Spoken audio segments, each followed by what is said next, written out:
کہ نبی پاک صلی اللہ تعالیٰ علیہ وسلم نے رمضان کے فضائل پر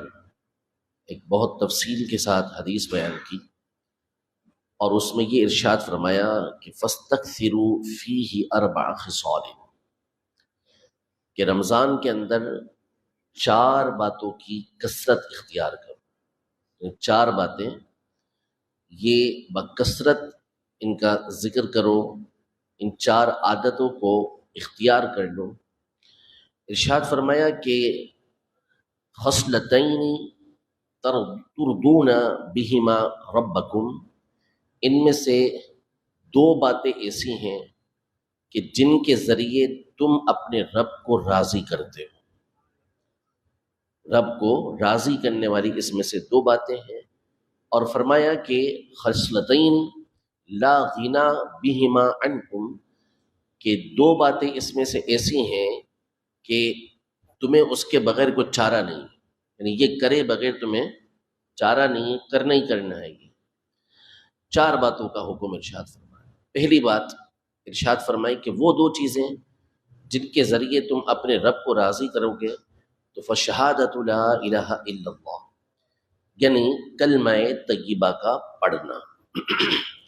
4 باتیں کثرت سے کرنے کا حکم دیا، ان میں سے پہلی چیز لا الہ الا اللہ، یعنی کلمہ توحید، کلمہ رسالت جو ہے لا الہ الا اللہ محمد رسول اللہ، اس کو بار بار پڑھنا۔ اور دوسری بات ارشاد فرمائی کہ تستغفرونہ، کہ اللہ پاک سے استغفار کرنا۔ استغفر اللہ مثلا یہ کہنا، یہ 2 چیزیں ایسی ہیں کہ جن کے ذریعے تم اپنے رب عز و جل کو راضی کر لو گے، اور 2 باتیں کہ جن کے بغیر تمہیں کوئی چارہ نہیں، یعنی ہر صورت وہ چیز ہم نے کرنی ہے۔ تو ارشاد فرمایا پہلی بات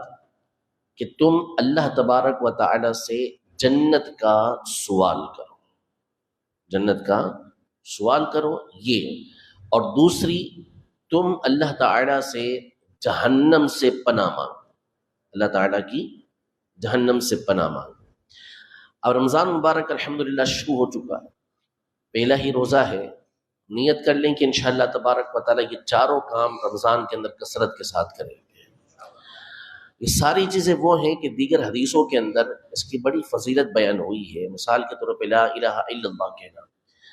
صحیح مسلم شریف کی حدیث مبارکہ ہے، نبی پاک صلی اللہ تعالیٰ علیہ وسلم نے ارشاد فرمایا احب الکلام الی اللہ 4، اللہ کے نزدیک سب سے زیادہ پسندیدہ 4 کلمات ہیں، 4 جملے یہ کہنا اللہ کو سب سے زیادہ پسند ہے۔ الحمدللہ، سبحان اللہ، الحمدللہ، اللہ اکبر، اور لا الہ الا اللہ۔ سبحان اللہ، الحمدللہ، لا الہ الا اللہ، اللہ اکبر۔ ارشاد فرمایا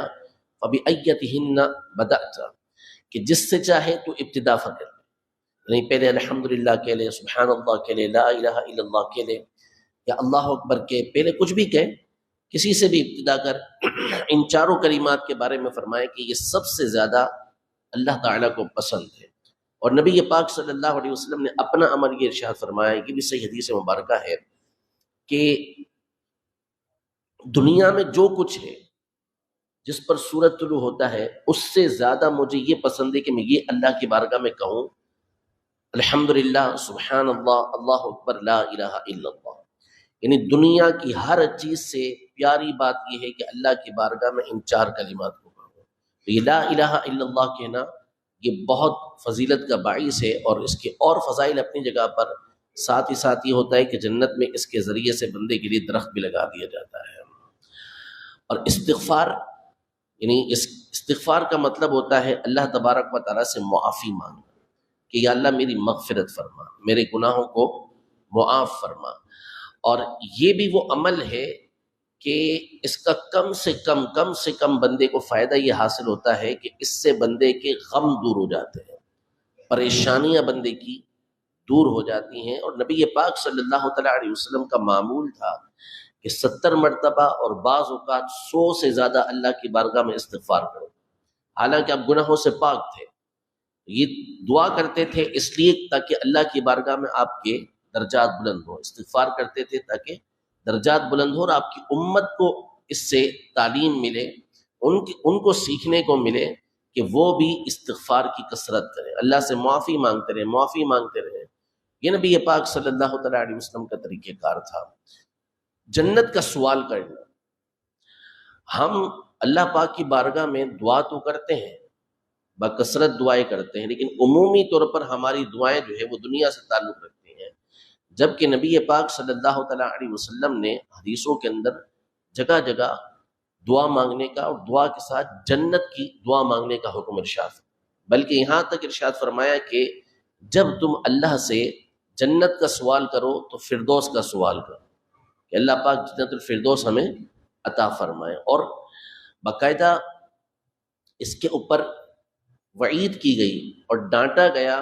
تنبیہ کی گئی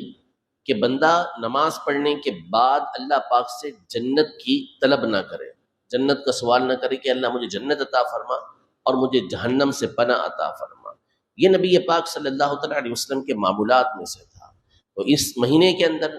دعائیں اللہ پاک قبول فرماتا ہے، گھڑیاں برکتوں والی ہیں، تو اللہ کی بارگاہ میں جہاں اور دعائیں کریں تو وہاں پر اس کی بھی عادت بنا لیں کہ اللہ سے جنت کا بھی سوال کریں اور جہنم سے پناہ بھی مانگے۔ اللہ پاک رمضان کے اس مبارک مہینے کے اندر نبی پاک صلی اللہ علیہ وسلم کی اس تعلیم پر ہمیں عمل کرتے ہوئے، آپ کے حکم پر عمل کرتے ہوئے، کلمہ توحید کی، کلمہ رسالت لا الہ الا اللہ محمد رسول اللہ، اس کی کثرت کرنے کی توفیق عطا فرمائے۔ 100 مرتبہ ہی پڑھ لیں، تسبیح بنا لیں اپنی، اور استغفار کرنے کی یعنی استغفر اللہ اتنا ہی کہہ لیں اللہ کی بارگاہ میں، یہ 100 مرتبہ پڑھ لیں، اور دعا بھی اللہ کی بارگاہ میں جنت اور دوزخ کے حوالے سے کر لیں کہ اللہ پاک جنت عطا فرمائے، جہنم سے پناہ عطا فرمائے۔ انشاءاللہ تبارک و تعالی یہ چاروں چیزیں حاصل ہوگی۔ فرمائے نبی پاک صلی اللہ علیہ وسلم نے دوسری 2 باتوں کے بارے میں کہ اس کے بغیر چارہ نہیں ہے، اس کے بغیر کچھ چلے گا نہیں، اللہ سے یہ چیز مانگنی ہے، کیونکہ مرنا یہ ہر ایک نے لازمی طور پر ہے، اور مرنے کے بعد 2 ہی مقام ہیں، یا جنت یا دوزخ۔ جنت میں جائیں گے یا نعوذ باللہ جس کا ایمان سلامت نہ رہا یا اعمال برے ہوئے تو جہنم کے اندر داخل کیا جائے گا۔ تو اس لیے ان دونوں سے پناہ، ایک کو مانگے بغیر اور ایک سے پناہ مانگے بغیر چارہ نہیں ہے۔ تو اس لیے رمضان کے اندر اس کی بھی کثرت کریں، اور اللہ کرے کہ اس کی برکت سے پھر ساری زندگی ہمیں ان چیزوں کی عادت پڑ جائے۔ اللہ تبارک و تعالی ماہ رمضان کی قدر کرتے ہوئے ہمیں اپنی عبادت کرنے کی توفیق عطا فرمائے، نیک اعمال کرنے کی توفیق عطا فرمائے، آمین بجاہ النبی الامین صلی اللہ تعالی علیہ وآلہ وسلم۔